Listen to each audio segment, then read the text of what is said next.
You know that moment when you wake up and before you even open your eyes fully, your mind is already racing. Thoughts that won't stop, fears that scream louder than any voice around you, and that deep feeling that something inside you is waging a silent war. When your mind becomes your greatest enemy, God can transform it. What if I told you that the toughest battlefield isn't out there, but right here within? Stay until the end, because I'm going to share with you a powerful biblical truth that can completely change the way you view this inner struggle. There are days when it feels like we can't think straight anymore. It's as if our mind has become a maze with no way out, filled with voices that keep repeating, "You're not good enough. You won't make it. God has forgotten you." And the worst part is that these voices come from within, not from without. It's your own mind turning against you, transforming what should be your place of peace into a constant battlefield. Have you ever stopped to think how strange this is? The same mind that should protect you, guide you, give you clarity, sometimes becomes your greatest source of suffering. It's an inner struggle and faith that many people face in silence, afraid to speak out, afraid of appearing weak. But the truth is, you're not alone in this battle. Millions of people around the world wake up every day facing this same invisible enemy. And the hardest part of all? It's when you try to control those thoughts, but they come back even stronger. It's like trying to hold water in your hands. The tighter you squeeze, the more escapes. Anxiety in times of faith, it doesn't seem to make sense, but it's there, real, heavy, taking away your peace. And you ask yourself, why is this happening to me? Where is God in all of this? But what if I told you that even this confusion has a purpose, that God is not distant, but right there, in the midst of your life, mental confusion, preparing something that you can't see yet? Because sometimes the greatest victory is not in silencing the mind, but in letting God transform it completely. Now think with me. How many times have you felt trapped inside your own head? I'm not talking about a physical prison with bars and walls. I'm talking about that invisible prison made of doubts, self-criticism, and fear. The one that holds you back even when you're free, that silences you even when you can speak. God heals negative thoughts, but first, He needs you to recognize where you are trapped. Do you know what's cruelest about this prison? It's that you build the walls yourself, brick by brick, thought by thought. I can't do it. I don't deserve it. God doesn't hear me. And before you know it, you're completely surrounded by these lies your own mind has created. And then comes that feeling of profound loneliness, even when you're surrounded by people. It's hope amidst mental confusion that seems impossible to achieve. Let me tell you a story that might ring a bell. There's a man in the Bible named Joseph. Remember him? He was the favorite son with God-given dreams and a bright future ahead of him. But then suddenly everything falls apart. His own brothers throw him into a well, sell him into slavery, and Joseph finds himself in a foreign land, alone, far from everything and everyone. Now imagine the thoughts that must have invaded his mind in that dark well. God has abandoned me. My dreams were lies. I am worthless. Years pass. Joseph is wrongly accused, thrown into prison for a crime he didn't commit. There in the back of that cell, he had every reason in the world to give up, to let his negative thoughts win. But do you know what he did? He kept trusting. Even when everything screamed that God was silent, Joseph chose to believe. And at the right time, God took him out of prison, not only physically, but also mentally and emotionally, and appointed him governor of Egypt. How to overcome bad thoughts. Joseph shows us, not denying the pain, but choosing to trust even when the mind doubts. Mental prison is like that. It convinces you there's no way out, that you'll stay there forever, trapped in the same cycle of anguish. But just as God had a greater plan for Joseph, He has a greater plan for you. Sometimes the prison you're in today is just the prologue to the liberation God is preparing tomorrow. What if the thoughts that hold you back today were exactly what God will use to free you tomorrow? Perhaps one of the hardest things in faith in times of anxiety, it's praying and feeling no answer. You cry out, you cry, you open your heart, and nothing, just silence. And this silence begins to echo inside your mind, creating more confusion, more doubt. Does God hear me? Does He care? Have I done something wrong? But I want to provoke you with a question. What if God's silence isn't absence, but presence in a way you haven't yet learned to recognize? Think about it. When a father teaches a child to walk, he doesn't hold them forever, does he? There comes a time when he needs to let go. Be silent. Let the child take those first steps alone. But he hasn't left the scene. He's there, very close, with open arms, ready to catch them if they fall. God works in silence precisely because He trusts that you are capable of taking that step. The problem is that the mind, when it doesn't understand silence, panics. It begins to fill the void with assumptions, fear, and misinterpretations. God has abandoned me. He doesn't care anymore. I'm alone. And the more you repeat these lies, the more real they seem. It's as if your own inner voice becomes the greatest enemy of your faith. But do you know what the Bible says in Isaiah 30:15?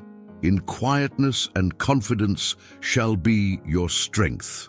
See, God is not asking you to shout louder, fight harder, despair more. He is inviting you to rest, to trust, to understand that He has a divine purpose in mental trials. His silence is not punishment, it is preparation. Because there are things God can only do when you stop trying to control everything. There are transformations that only happen in silence when you finally let go of the steering wheel and let Him do the driving. And yes, that's scary, because the mind wants to understand, wants to explain, wants to have all the answers now. But God is in control, even when you don't feel it, even when it feels like everything is falling apart. So what if God's silence is exactly the answer you've been looking for? In the midst of all this mental storm, something happens. It's not thunder, it's not an externally visible miracle. It's something subtle, almost like a whisper that pierces the chaos. You are not alone. It's as if, suddenly, in the midst of all those noisy thoughts, a different voice appears, softer, firmer, truer, and that voice begins to change everything. You know what's amazing? God renews the mind, not from the outside in, but from the inside out. He doesn't come with a remote control to turn off your negative thoughts like a TV show. He enters the mess, sits there with you in the midst of it, and begins to reorganize, thought by thought, fear by fear. It's delicate, meticulous work that requires patience and trust. Sometimes this voice comes through a verse you read that seems to have been written especially for you. Other times it comes through a song, a word from someone, or simply an inexplicable peace that takes hold of your chest in the midst of anxiety. It's the presence of God manifesting where before there was only confusion, inner peace through God beginning to settle where before there was only war. And look, since we're in this special moment together, if this content touches your heart, subscribe to the channel and like it. It's not just a click, it's a way of saying you want to continue this journey of transformation, and share it with someone who also needs to hear this message. Because when we find something that transforms, we want others to be transformed too, right? Coming back, this voice that changes everything isn't aggressive. It doesn't fight with your negative thoughts. It doesn't engage in a shouting match. It simply, little by little, takes up space. And the more you open yourself to this voice, the more it grows within you. It's the inner transformation with God happening in real time. It's Him rewriting the narrative your mind has created about who you are, what you can do, and what He can do in your life. And when God begins to speak, even the loudest noise in your mind must be silenced. Now, let's be honest for a second. We'd like God to transform everything overnight, right? Like you pray today and wake up tomorrow with a renewed mind, zero anxiety, zero fear, zero negative thoughts. But that's not how it works. God can transform your mind, but He chose to do it through a process. And do you know why? Because instant transformation doesn't create deep roots. Think of a plant. If it grows too quickly, Without developing strong roots, any wind will knock it down. But when it grows slowly, sinking into the earth and creating a solid structure, then it can withstand any storm. It's the same with your mind. God isn't in a hurry. He's building something lasting in you, something that won't crumble at the first obstacle that comes along. The process of mental renewal is a daily practice. It's waking up and consciously choosing what you'll believe. It's replacing that thought of, "I can't do it," with "God strengthens me."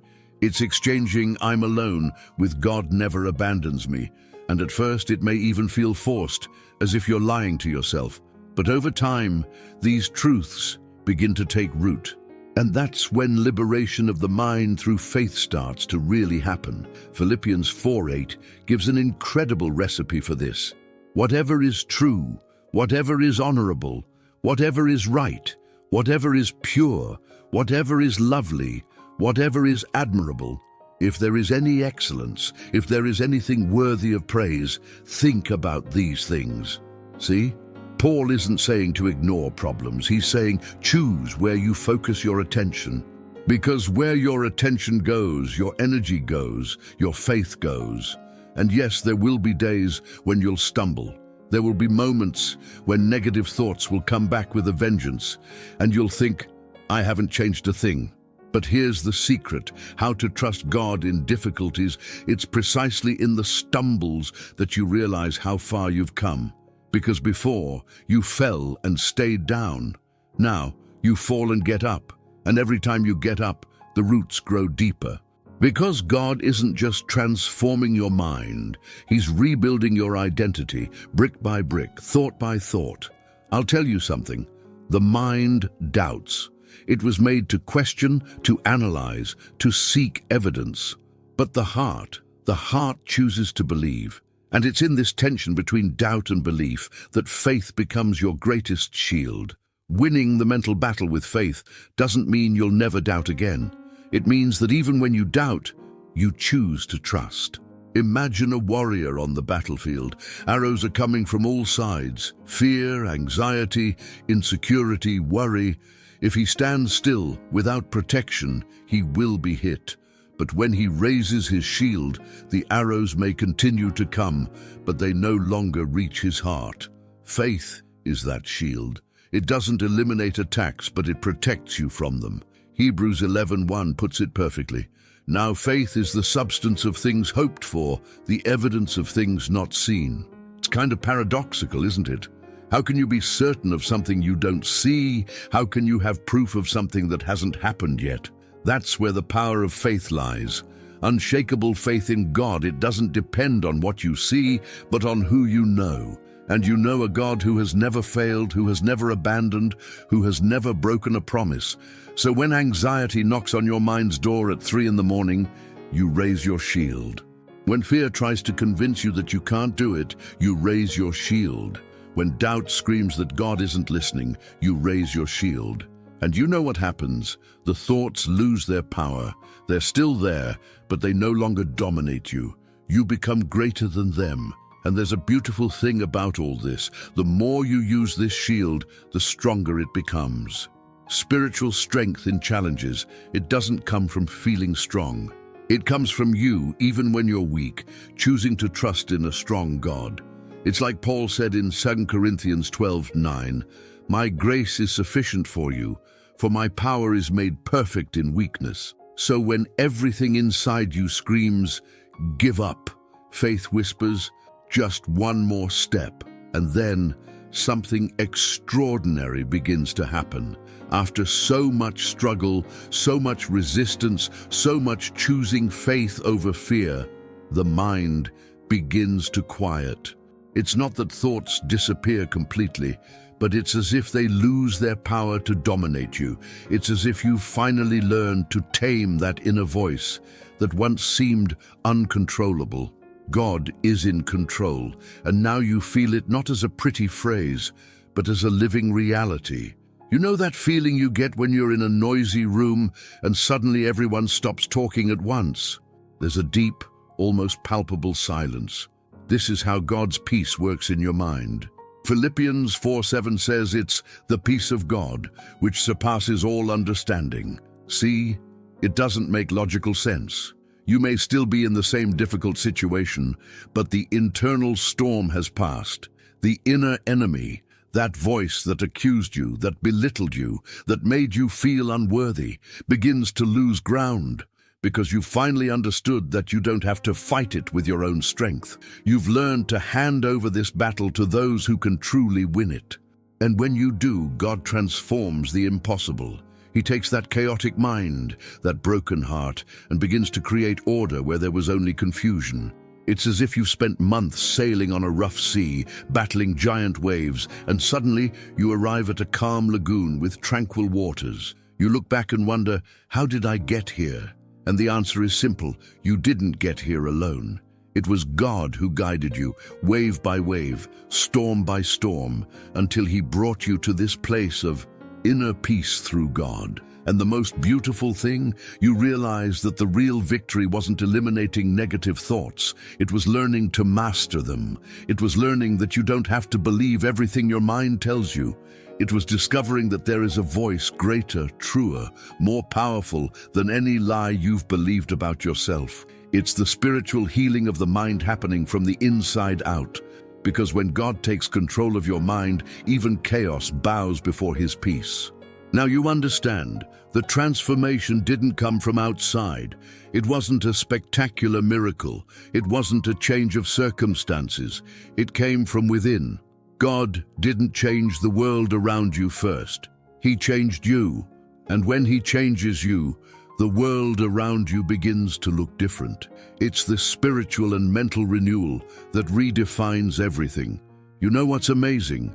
The mind that was once your greatest enemy now becomes your ally. That place that was once a battlefield has now become a temple of peace. The same thoughts that once brought you down now strengthen you because you've learned to filter them through God's truth. It's like you've been given a new pair of glasses, and now you see everything more clearly. Romans 12:2 says something powerful. Do not be conformed to this world, but be transformed by the renewing of your mind. Then you will be able to prove what is that good and acceptable and perfect will of God. See, the transformation of the mind is not a one-time event. It's a lifestyle. It's a daily commitment to choose God's thoughts over your own. And you realize that the new beginning isn't out there, in a new opportunity, a new job, a new relationship. The new beginning is within you, because when God changes the way we think, everything changes. Your choices change. Your reactions change. Your perspective changes, and suddenly you're no longer that trapped, desperate, hopeless person.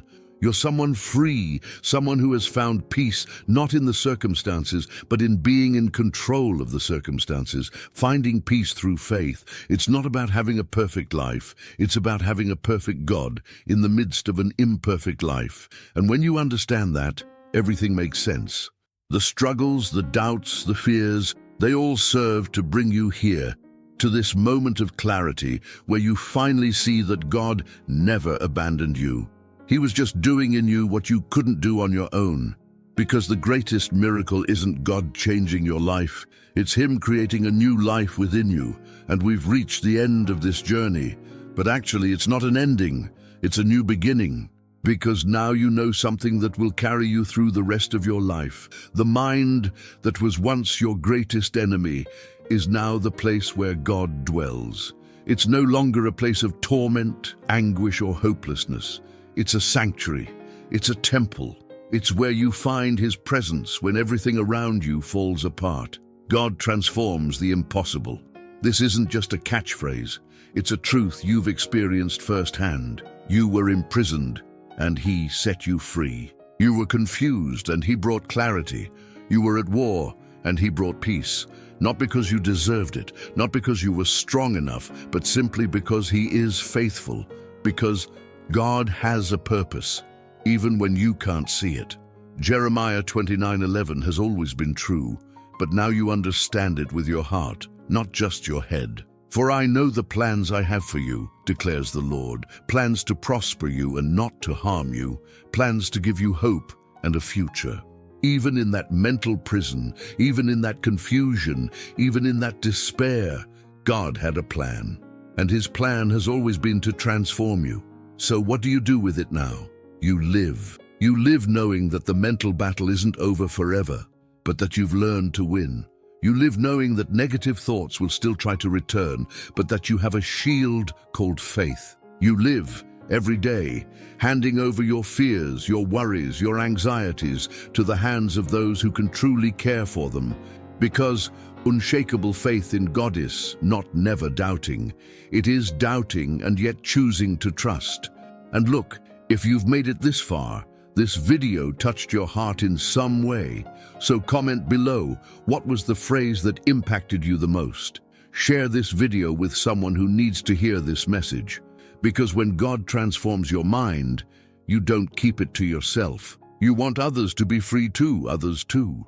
Find peace through faith, that others may also discover that no matter how dark the mental prison, God holds the key. And that key has always been in his hands, waiting for you to finally trust him enough to open the door.